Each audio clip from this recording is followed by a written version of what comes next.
Dobre utro, друзья. Good morning, my friends. So, some of you have wanted to know, what the heck am I doing here? Well, I won't really talk about the why, but I'll tell you the what. So, I'm doing a lot of things, but one, I'm studying Russian at a university. It's not like it's lessons. It's not really a course that's has a semesters or anything, but it's at a university that has classes like that. I mean, it's a real university. And they have an international department where they offer classes. I've shown a little snippet of what my classroom looks like. It's nothing special, pretty basic. And they're very utilitarian here. So it's April, and where I am, the sun rises at 5 in the morning. I'm not joking. At 5:15, the sun is up and it's full glory. So it's kind of hard to sleep. Pretty much after that, I wake up usually at 5 something, try and go back to bed, but by 6:30, I'm up. So my routine is I study in the morning. I have class at 10, so I get up, I shower, eat my breakfast. I'm usually done with all that by 7, and then from 7 to 10, I study. So I just got done with my studying a little early, so I thought I'd do a video and show you what I'm doing. So I guess the easiest way for me to do that is literally just tell you. So I go to class. They have a book that they use. They print out pages, and we do the work. So, and then I get homework every day, of course. And I'm trying to open up something for you. I want to show you in a minute. Okay. So here's my homework. Just a list of classes or a list of questions. And then I have to answer it, and I have to answer it in writing. I'll get to the writing in a minute. So I just want to list some of the questions. They're pretty basic, elementary, I guess. Где вы работаете? Где еще вы работали раньше? Какие языки вы знаете? Вы много отдыхаете? Где вы обычно отдыхаете? Вы часто гуляете? Где вы обычно гуляете? Вы гуляете утром или вечером? Где вы гуляли вечером? That word's hard. Что вы любите читать? Что вы сейчас читаете? So it goes on. I'm not going to read it all to you, but it goes on. О чем вы думаете? Что вы думаете Rossi. That's okay. So that's it. And there's like 25, and some of them have 5 questions within. So what some of that is where do you work? Where did you work before? What languages do you know, or which language do you know? Do you like to rest? Of course, it's my favorite. Where do you like to rest, or where do you usually rest? Do you usually walk? Where do you usually walk? So it's just a long list of questions that help you conjugate the verb and deal with future tense and past tense of some words. And it's just a vocabulary builder. And sometimes I can answer much more in detail, but they were telling me not to try to do more, just focus on this, so that way I can at least know these basics and carry on conversations. Because if I can write this, then the theory is I could speak it. So there's a big difference between speaking and writing, obviously in every language. And like English, I don't know about other languages, Russian has cursive and print. And obviously in America, cursive's pretty much gone. I mean, I don't even know if they teach it in the schools anymore. But in Russia, nobody writes print. They may type print. You may read print on advertisements and in books and on the computer, obviously, but like my answers, I wrote my answers in print. Nobody writes their answers in print here, and it's another language. I mean, some people would argue the U.S. is cursive is another language, and some of the way that they do cursive is similar. Like when we write Y in cursive, it's long, and it goes down below the line. But some of the letters here change. When they write the letter T, it looks like an M. I don't know why, but it's difficult. So first I'll show you my answers, and I'll horrible they are. If you know me and you've seen some of my writing, especially my colleagues at work, if you see my writing, you know, and some of my clients unfortunately see my notes from court, you know how wonderful of an artist I am. So you can imagine how wonderful of an artist I am when I write in Russian. So I'm going to show you how wonderful of an artist I am, and you're going to understand why I went to law school. So here's some of my answers, and my answers are several pages long. It took hours to answer those questions, by the way. But here's how pretty my writing is. Yeah, it's definitely not very pretty. But that's not the point. The point's to do the homework, do the routine, understand the vocabulary, try and remember the vocabulary, because obviously that's the whole point. Trying to learn a foreign language at my age is very difficult.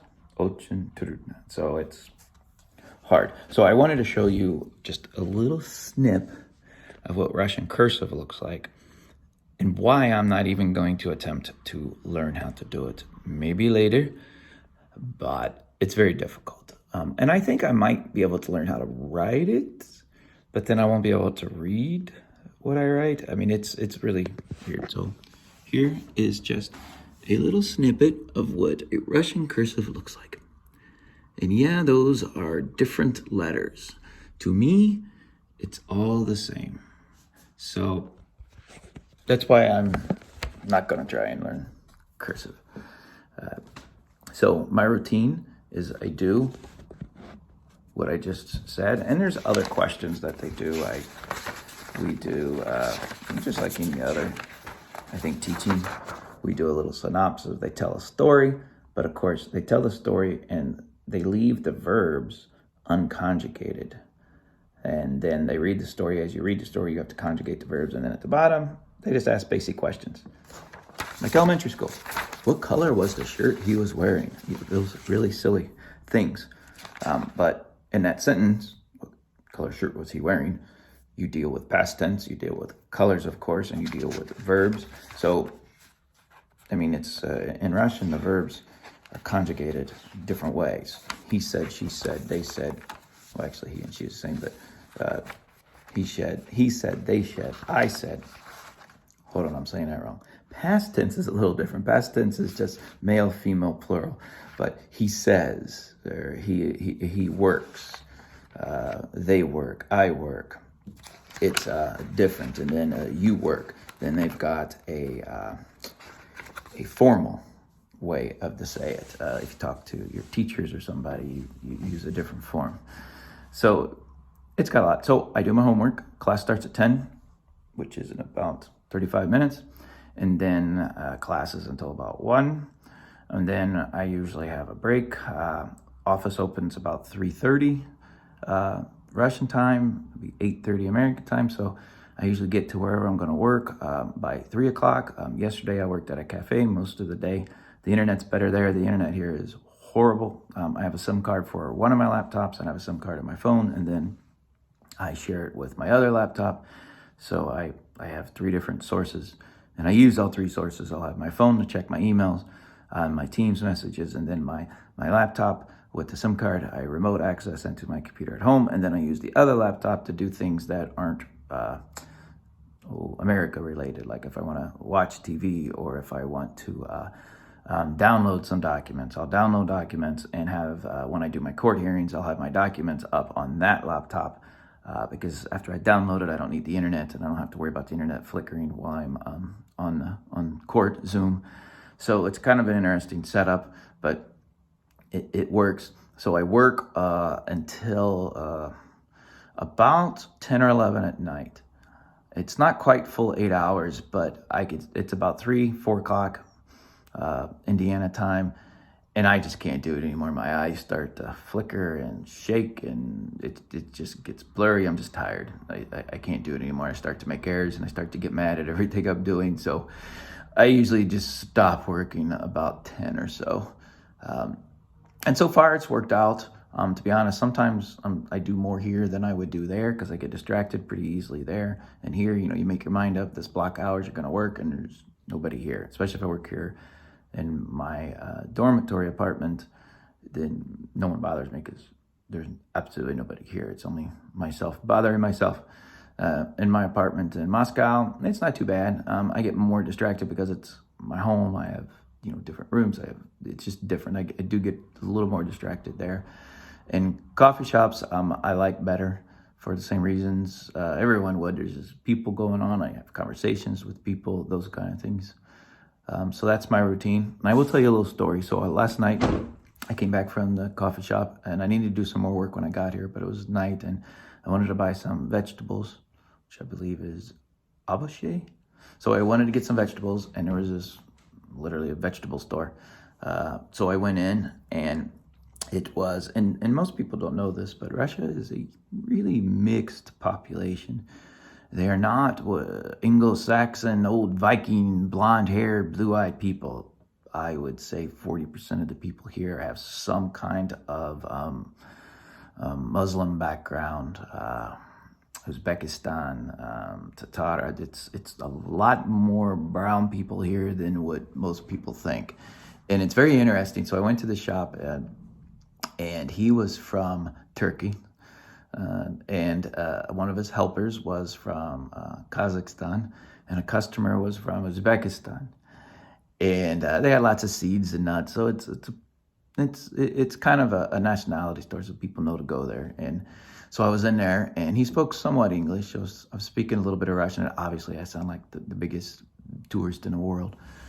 And so we're speaking, and he's asking where I'm from. And then walks this guy. All I know is his first name's Max. He's supposed to call me. We'll see. He's a very interesting guy. Big guy, big guy. And he came in. He was very loud, and the store owner said American. And so we started talking, and he spoke fluent English. And apparently he is somewhat of a journalist here. He says he is a anti-corruption journalist. And as some of you know or don't know, my introductory video, I talked about it a little bit. I try and stay away from politics as much as possible here. I'm a guest. I don't ever want to jeopardize, coming. I don't want to make people mad. But he wanted to meet up and talk to me and about corruption and things like that. So we'll see if he calls me. But funny guy. And most of the conversation we had last night in that store was just about how many different people, nationalities there are in Russia. And he liked it. He said how great it is to be diverse. If you like produce, he said Turkey has the best produce, at least the shops around here. So he was very excited and didn't quite understand why I was in Tver. It's a lot of people have asked me that, like, why are you here? And I said, I'm studying Russian. They're like, can't you do that in Moscow? And I can, by the way, but it's about 3 times as expensive. And even though my apartment's in Moscow, it's right outside of Moscow, like Carmel is to Indianapolis. And, even in a car, it takes you how long to get to downtown Indianapolis? That 30, 40 minutes. So here in a car, it's going to take you about 2 hours to get there. Same distance, by the way, but it'll take you about 2 hours. Or you can take the metro, and it'll take about 45 minutes, maybe an hour, door to door. That's walking from my apartment and doing it 45 minutes to an hour. But since I needed to work, the timing worked out better for me to come here. In Moscow, the classes they start later. Well, they start about the same time. They start about 9 or 10. But they go a little longer. They have more breaks. They do 2 classes, have an hour break, 2 classes. So I would have been done there probably around 2 or 3. By the time I got back to the office, it would have been, or home, about 4 to start the office. And that means I would have missed the 8:30 start time. And there's been occasion, at least in the beginning, I thought I would do a whole lot more. I do Zoom hearings at 9. So I didn't want to risk it. But in reality, I've done 1 hearing at 9. Most of them have been noon, which is like 7 o'clock here. And I've done 1 at 3 or 4, which is very late. But it's okay. I'm doing my part. Now, there's going to be a couple weeks I'm going to take off and travel and not work. Those at the office, you may not know that yet, but surprise. So anyways, I just want to give you a little light of what I'm doing. And I don't want to share my progress because it's bad. And anybody who speaks Russian who may watch this, I don't want you to know how bad I speak it. So It's all basics, so it's not like I'm going to come home and be fluent in Russian. Trust me, it's not going to happen. 5 or 6 weeks of studying Russian is just enough to have some basic conversations. We're not even really learning cases here. They don't want to do that. They want to learn the vocabulary and how to say the words, and then they'll change the way you say them when you get into cases. It's a little more complicated, but so that's what I'm doing. See you later. Enjoy my videos. See you. Bye.